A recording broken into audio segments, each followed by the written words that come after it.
Hello കൂട്ടുകാരെ, ഇന്ന് ഞാൻ ഉണ്ടാക്കാൻ പോകുന്നത് കോവയ്ക്കയും ഉരുളൻകിഴങ്ങും കൂടി ഇട്ട് മെഴുക്ക് പുരട്ടി ഉണ്ടാക്കുകയാണ്. ഉരുളൻകിഴങ്ങാണ്.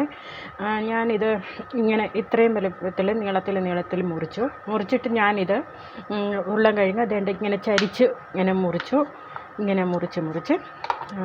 ഇത് ഞാൻ ഓൾറെഡി ഞാനിവിടെ മുറിച്ച് വെച്ചിട്ടുണ്ട്. ഇതിങ്ങനെ വെച്ചു.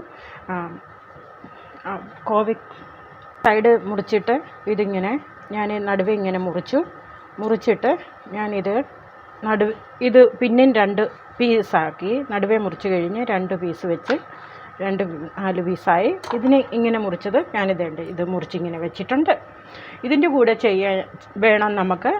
കൂടെ നമുക്ക് ഒരു ഉള്ളി മീൻസ് സവാള, ഒരു വലിയ സവാള, ഒരു തക്കാളിക്ക, 4 പച്ചമുളക് ഇതിങ്ങനെ നടുവേ മുറിച്ച് വെച്ചിരിക്കുന്നത്, മുളക് പൊടി, മഞ്ഞൾപ്പൊടി, ഉപ്പ്. പിന്നെ വേണം നമുക്ക് ഇഞ്ചി വെളുത്തുള്ളിയുടെ പേസ്റ്റ് വേണം. അത് എൻ്റെ കയ്യിൽ ഓൾറെഡി ഞാൻ അരച്ച് വെച്ചിട്ടുണ്ട്. അതാണ് യൂസ് ചെയ്യുന്നത്. അപ്പം ഞാനത് ഇടുന്നത് കാണിച്ചു തരാം. പിന്നെ നമുക്ക് വേണ്ടിയത് കടുക് അല്ലെങ്കിൽ ജീരകം വേണം. പിന്നെ എണ്ണ ആവശ്യാനുസരണം നമുക്ക് എന്തോരം വേണോ അത്രയും, 1 സ്പൂണ് 2 സ്പൂണ്, അത് നമ്മൾ ഉപയോഗിക്കുന്നതനുസരിച്ച് അത്രയും മതി. ഒരു പാൻ ഞാൻ ഗ്യാസ് ഓണാക്കി ഇവിടെ വെച്ചിട്ടുണ്ട് എൻ്റെ എണ്ണ ചൂടാകാൻ വേണ്ടിയിട്ട്. അതിൽ ഞാൻ ഒരു 1.5 ചെറിയ സ്പൂണിന് 1.5 സ്പൂണ് എണ്ണ ഒഴിച്ചിട്ടുണ്ട്. അത് ചൂടായി കഴിയുമ്പോൾ ഞാൻ അതിനകത്തോട്ട് ആദ്യം ഞാനിവിടെ എണ്ണ ചൂടായി കഴിഞ്ഞു. അപ്പോൾ ഞാൻ ഇതിനകത്തോട്ട് ജീരകം ഇടുകയാണ്. ജീരകത്തിൻ്റെ കൂടെ ഞാൻ ഒരല്പം കായപ്പൊടിയും കൂടി ചേർത്തിട്ടുണ്ട്.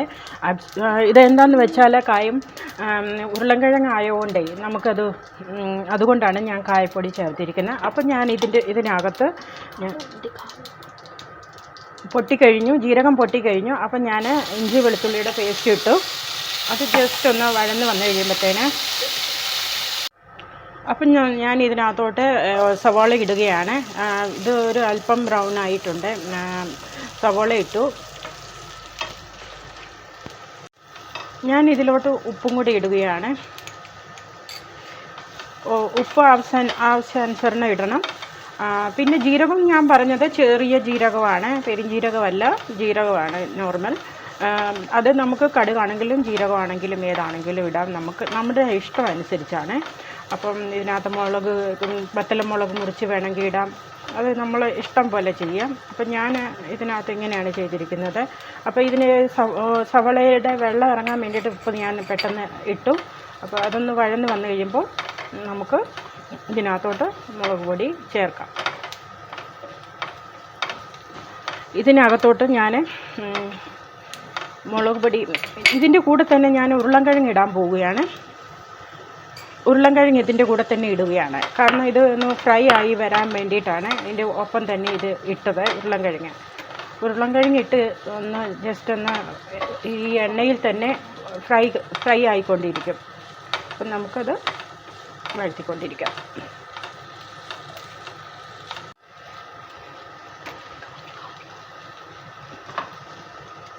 ഇതിനകത്ത് ഞാൻ മഞ്ഞൾപ്പൊടി ഇടുകയാണ്. മഞ്ഞൾപ്പൊടിയും മുളക് പൊടിയും നമുക്കിടാം. കാരണം ഇച്ചിരി വഴറ്റി കഴിഞ്ഞു. അപ്പോൾ ഇതിനകത്തിട്ട് മുളക് പൊടിയും കൂടി ഞാൻ ഇടുകയാണ്. ഇത് രണ്ടും കൂടി ഇട്ടു അല്പം വഴറ്റണം.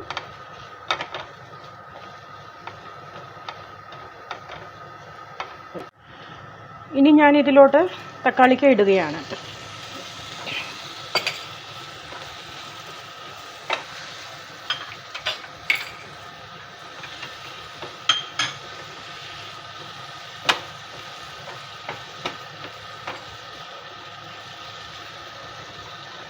ഇത് നമുക്ക് 2 മിനിറ്റത്തേന് അടച്ചു വയ്ക്കാം.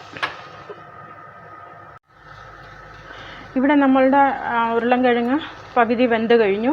അപ്പം ഞാൻ ഇതിനകത്തോട്ട് കോവയ്ക്ക ഇടുകയാണ്.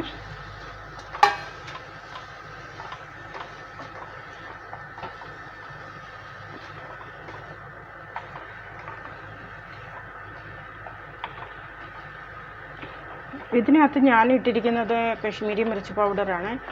അപ്പം നമുക്ക് ഏത് വേണേലും ഇടാം, ഇഷ്ടം പോലെ. നമ്മളുടെ ടേസ്റ്റ് അനുസരിച്ചാണ് കറികൾ വയ്ക്കുന്നത്. പിന്നെ കറികൾ എപ്പോഴും വയ്ക്കുന്നത് ഓരോരുത്തരുടെയും സ്റ്റൈലാണ്. അപ്പം ഞാൻ എൻ്റെ സ്റ്റൈലിൽ വയ്ക്കുന്നു. അപ്പോൾ ഇഷ്ടപ്പെട്ടെങ്കിൽ ഉറപ്പായിട്ടും കമൻറ്റിൽ തെറ്റുകുറ്റങ്ങളും കാണും, കുറവുകളും, നല്ലതാണോ അഴുക്കാണോ എന്നൊക്കെ ഒരു കമൻറ്റ് ചെയ്തിരിക്കണം. ചെയ്യുകയാണെങ്കിൽ അതെനിക്കൊരു മുന്നോട്ടൊരു സപ്പോർട്ടായിരിക്കും.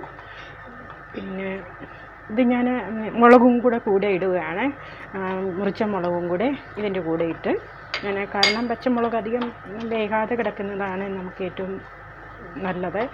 അപ്പം ഞാൻ ഇതിന് അടച്ച് വയ്ക്കുകയാണ്. ഇത് ഉരുളൻകിഴങ്ങ് വെന്ത് വന്നു കഴിയുമ്പോൾ നമുക്കറിയാം ഇതും പാകമായെന്ന്. കാരണം ഉരുളൻകിഴങ്ങിന് വേവ് കൂടുതലുള്ളത് കൊണ്ടാണ് ഞാൻ ആദ്യം ഉരുളൻകിഴങ്ങ് ഇട്ടത്. അപ്പം നമ്മളിത് അടച്ചു വെച്ചു. അപ്പോൾ നമുക്ക് ഇത് വെന്ത് വന്നു കഴിഞ്ഞ് കാണാം. നമ്മുടെ കോവയ്ക്ക ഉരുളൻകിഴങ്ങ് ഇവിടെ റെഡി ആയിട്ടുണ്ട്.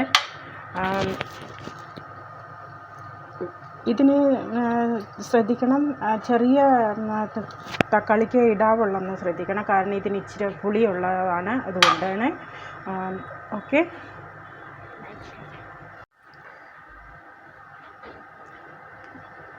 നമ്മുടെ കോവയ്ക്ക പൊട്ടാറ്റോ ഇവിടെ റെഡി ആയിട്ടുണ്ട്. ഉണ്ടാക്കി നോക്കണം, നിങ്ങളെല്ലാവരും ഉണ്ടാക്കി നോക്കണം ഇതുപോലെ. ഇതും തേങ്ങയില്ലാത്തതാണ്. ഇതുണ്ടാക്കി നോക്കിയിട്ട് ടേസ്റ്റ് എങ്ങനെയുണ്ടെന്ന് കമൻറ്റ് ചെയ്യണം. ഉറപ്പായിട്ടും ലൈക്ക് ആൻഡ് സബ്സ്ക്രൈബ് ചെയ്യണം. കൂട്ടത്തിൽ ഷെയറും ചെയ്യാൻ മറക്കരുതേ. Okay, bye bye.